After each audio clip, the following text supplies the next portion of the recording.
Yeah, this is gonna be, what if Deku was a god? Now, currently in the universe, there was two siblings arguing over the fate of humanity. No, brother, don't give humanity mantra. These two gods said the god of death. These two gods fighting. These two gods embodied the two primordial concepts of reality, life and death.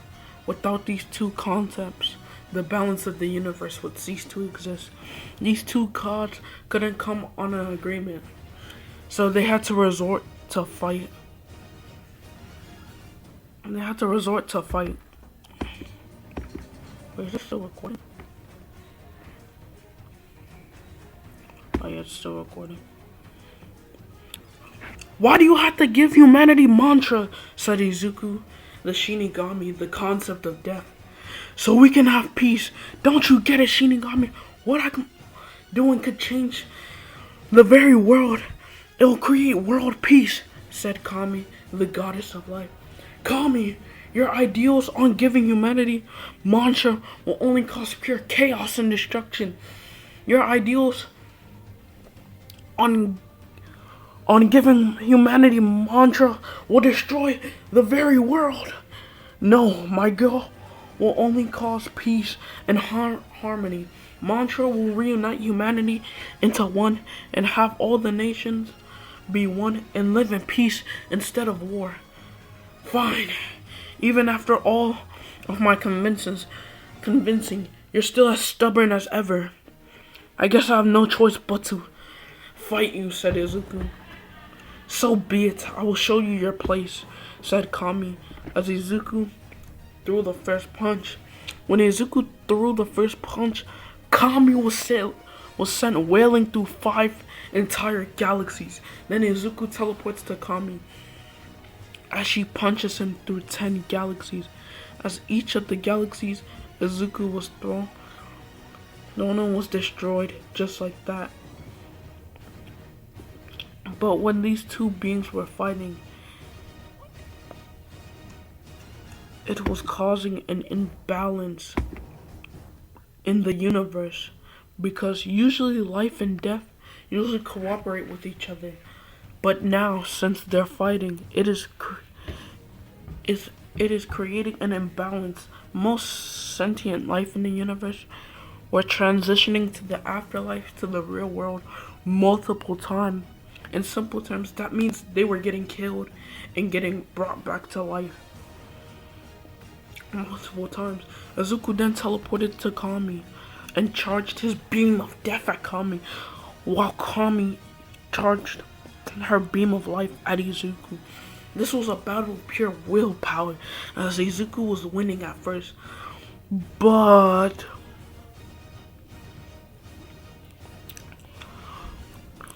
Izuku was winning at first because his willpower for his ideals are stronger than Kami's can ever hope to be. But Kami used the willpower of the sentient life of the universe and eventually defeated Izuku. Kami then sealed Izuku in a physical body, sealing most of his powers away. Before Kami sends Izuku to the human realm, Izuku says this: "You're pathetic. You need help from other life forms in the universe. It's funny that I'm so much stronger and greater than you, that you have to use millions of other life forms to defeat me." Then Izuku pulls the middle finger on Kami. Then Kami says, "I'm sorry, Izuku. I did this for the sake of peace." Throughout all of humanity, as Kami had tears in her eyes, "You did this for peace? For the sake of humanity? Like I told you, all humanity's gonna do is use the mantra for nothing but chaos and destruction. This ideal of giving humanity mantra is a waste of time. No matter, I will absorb all the mantra back," Izuku mumbled to his breath. Kami then says, "Izuku, I know what I'm doing. Matter of fact, I will prove it to you that humanity will not cause chaos and destruction, and that they will reunite and spread peace to one another. Farewell, brother, said Kami as she sent Izuku to the human realm. 300 years later, with his memories fully erased, Izuku had fully opened his eyes as everything was bright, as Izuku saw lights everywhere. Inko was breathing hard because has just given birth. Congratulations, Inko Midoriya, for giving birth to your first child. Inko was smiling because her child is finally in the world now, breathing. She can see her child and hug her child. Then Inko realized Izuku's lips were moving and he was about to speak. Then Izuku said, "Mama." His first words were, "Mama," as Inko was crying in tears of happiness as the doctor left the room. Time skip, 4 years later. "Izuku, wake up. It's your third day of school," Inko said. Izuku woke up and went to the bathroom, brushed his teeth for exactly 3 minutes, and took a shower for 15 minutes, and put on Dove deodorant and dressed up. Izuku rushes downstairs and to see a huge mountain of food. Izuku doesn't know why, but he likes to exercise a lot. Exercise is a must for Izuku, or if he stresses. Or if he stresses, it feels like he's trying to gain something he once lost before. Izuku then went and ate his food full of pancakes, waffles, and bacon. The reason why Inko feeds Izuku so much is because she sees how much Izuku works out, and it sometimes scares her.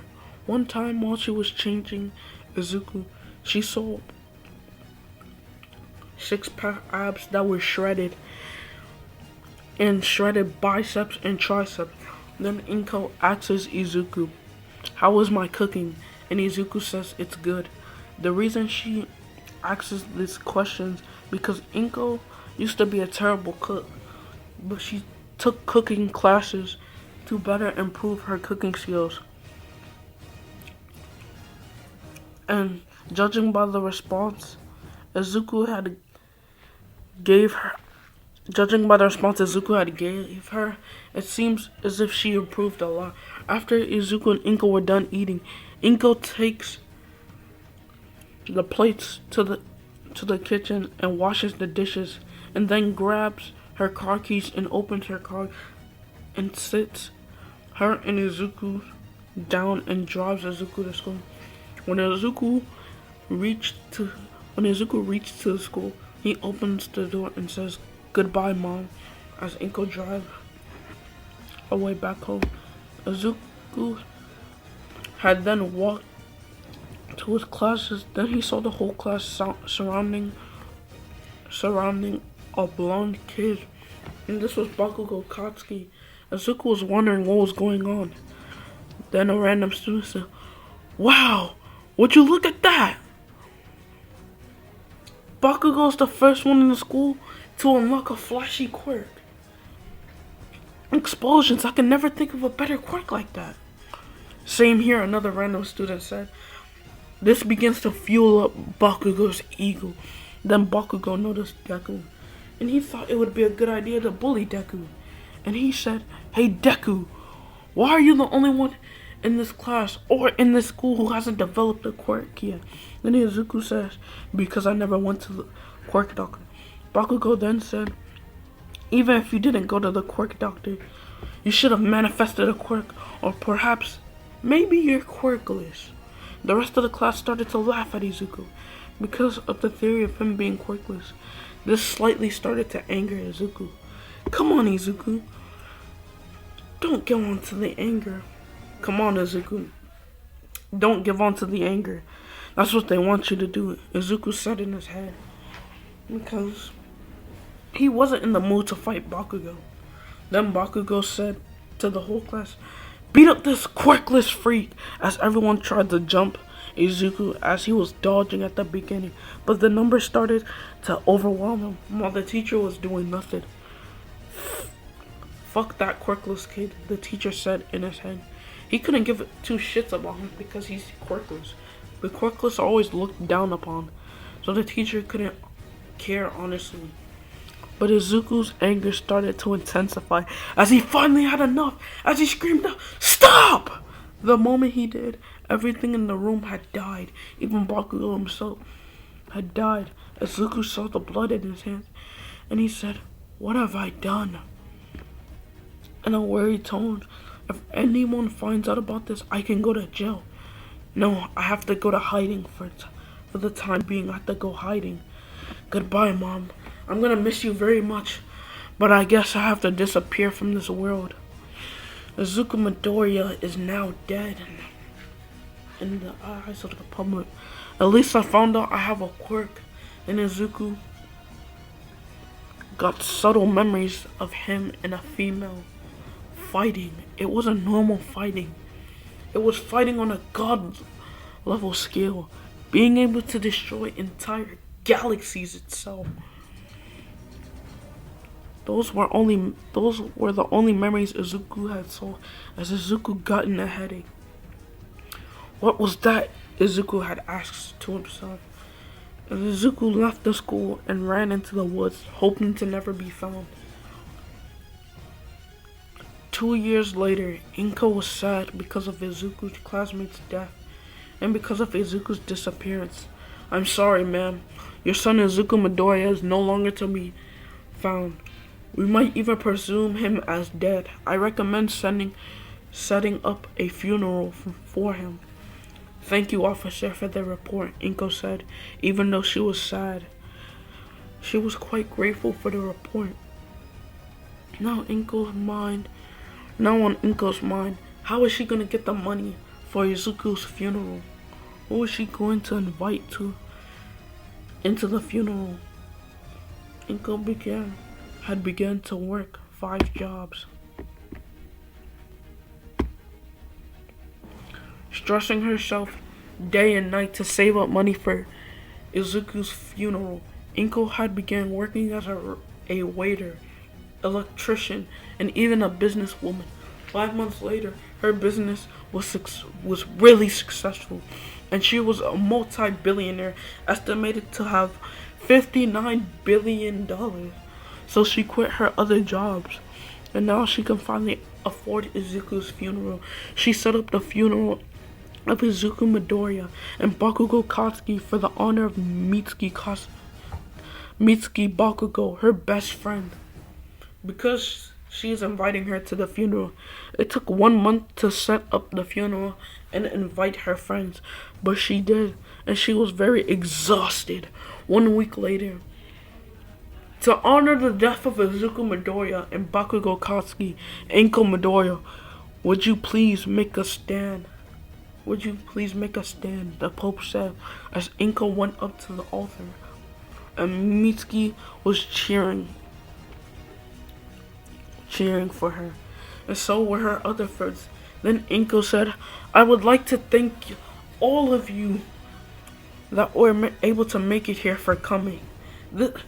This reason I'm standing here is to honor the death of my son, Izuku Midoriya. If it wasn't for my son, I wouldn't have gotten this far. Before I had a son, I had severe case of depression. The doctors would make me take antidepressant pills, and that only made my depression worse. I had thoughts of killing myself. I was at the edge of suicide, but when I had my son Izuku Midoriya, it all began to change. I was no longer taking the antidepressant pills. I was more happier. I was no longer thinking of suicidal thoughts. And I was no longer thinking of cutting myself. I was no longer cutting myself at all." Inko said all of this with tears in her eyes. "And now he's dead," Inko said, crying. At the moment she said that, Izuku was dead and thought about him being dead. she had a heart attack as Mitsuki and the rest of the people at the funeral went and grabbed her. Then Mitsuki said, "Quickly, call an ambulance and get Inko to safety."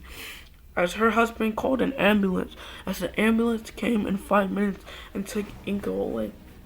Mitsuki and her husband also went with Inko. "Doctor, how is Inko?" said Mitsuki as her heart was pounding in fear. "Not so good," said the doctor. "She's at the bridge of life and death. Let's hope a miracle happens." Then Inko's heart has stopped as Mitsuki screamed out, "No!" in a sad tone as she was crying with tears falling out of her eyes. It's not too late. Her heart has only stopped for 10 seconds. That means she's in the unconscious state. She's directly almost close to being fully dead. If I restart her heart in time, I can bring her back to life. Then Mitsuki starts to gain hope again. Then the doctor uses defibrillator, whatever it's called.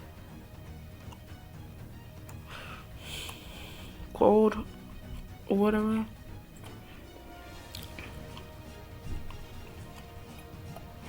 To restart Inko's heart, and it worked. Inko's vitals signs started to show again. Mitsuki screamed out, "Yes!" in pure and utter joy. The ambulance truck had finally reached to the hospital, and the doctors had carried Inko and escalated her to the hospital room. Mitsuki and her husband followed the doctor. Then Inko begins to wake up. "What happened? And where am I?" said Inko. Then Inko began to have memories of what happened as she was about to have another heart attack. Then Mitsuki said, "Calm down, Inko. It's gonna be alright." Noticing her friend was about to have another heart attack. "It's gonna be okay. Izuku is in a much safer and better place now. Do you think Izuku would be happy seeing his mother cry and mourn over his death?" When Inko heard this cheered her up and she stopped being sad. "Mitsuki is right. Izuku wouldn't want to see me this sad and mourn over him. He would want me to move on from his death." Then Inko says thanks to Mitsuki for cheering her up. Then Mitsuki says, "Don't worry about it. That's what friends are for." Meanwhile, with Izuku, before his mother had a heart attack, he had begun to have more memories come to him because the seal on his body had gradually become weaker. Izuku knows he is the concept of death, but he also knows he cannot use his full power. Izuku can only use his power on the level of a forest. That is not even close to the full power he once had. The full power of Izuku was able to affect and manipulate all death on a universal scale. Izuku was training with his powers, his absorption and death powers, because he wanted to gain all of his powers back to show Kami. He wasn't lying about taking the power, the mantra from humanity. One day, Izuku was training with his death manipulation power, able to kill a few animals and trees and plants with his mere aura. Then a picture of his mother at the ambulance came in his thoughts. Izuku was then teleported into a white void and said, "This must be my mother's subconsciousness. It is filled with nothing but white. That means if I'm here, that means I must be here to claim her soul." But then something came over Izuku. The lust to absorb her very soul for power. As Izuku walked slowly to his mother's soul and was about to eat it, was about to not just eat it, devour it. But the mindscape turned into a background, and Inko's soul had disappeared back into her conscious mind. "So, it appears she has been brought back to life before she can fully die," said Izuku. Meanwhile, with Inko, When Izuku approached her, she was in absolute fear. She could not describe what or who that being was. It felt like she was gonna die. It felt like absolute death itself. It felt like an inescapable cause. It felt like an inescapable effect. But a miracle happened and she woke up. Izuku was in his true Shinigami form in the Mindscape, because the Mindscape seals don't work, because the Mindscape is the physical plane of existence. Matter of fact, Izuku's true form is a non-physical entity. He's able to freely enter dreams and manipulate the dreams to his will. Once Inko was brought back to life, Izuku was teleported into the forest, and Izuku says, "If I want to break the seals of Kami on my body, I must train and absorb the mantra, the life force, the very life force of the strongest humans to achieve my very goal. Just you wait, Kami. I will prove to you. I will do what I promised on this earth. I will absorb all of the mantra back to me," said Izuku. That's done. This will be the end of this part. Goodbye. I hope y'all like this series. I will be on part 2 in the next few days, because that's how long it's going to take me to write the script. Bye.